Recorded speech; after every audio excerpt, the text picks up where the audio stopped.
So we're gonna dig into the book in just a moment. We're all here to talk about the 10th anniversary of Year of Yes, with additional chapters and lots of additional new great content. But before we dig into that, for folks who aren't familiar with the impetus, tell us, how was this book born? Oh, wow. I was a very shy person, very introverted, very much into sort of not doing things. And I had this world in which I had characters, Christina Yang, Meredith Grey, who did amazing things and lived this very big, large life. And their life was the life I was living. And one day I would get all these invitations because the shows were successful. I'd get all these invitations and I was like the king of Sweden and this and this and this, random things. I don't know if there's actually a king of Sweden, but the king of somewhere. Asked me to do these things. And I would brag about them to my oldest sister.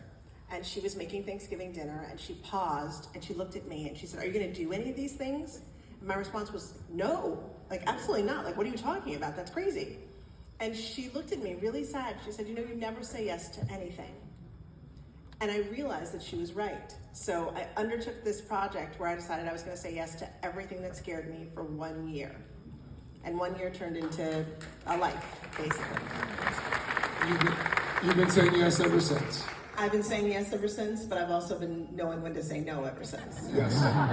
Well, how do you decide? I mean, because that is an interesting paradox. When you write a book that's Year of Yes, I think sometimes when people reach out, they're like, "Hey, Shonda, can you do this?" The expectation is she's going to say yes. Every single person who asks me something now always says, like, "Are you still saying yes?"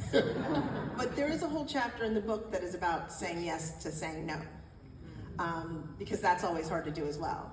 There are the yeses that complete you and are really amazing, and then there are the yeses that deplete you. I've learned that now. And so I only do the ones that feel fulfilling and like they're a real challenge and something that's going to be good for me versus just whatever anybody wants.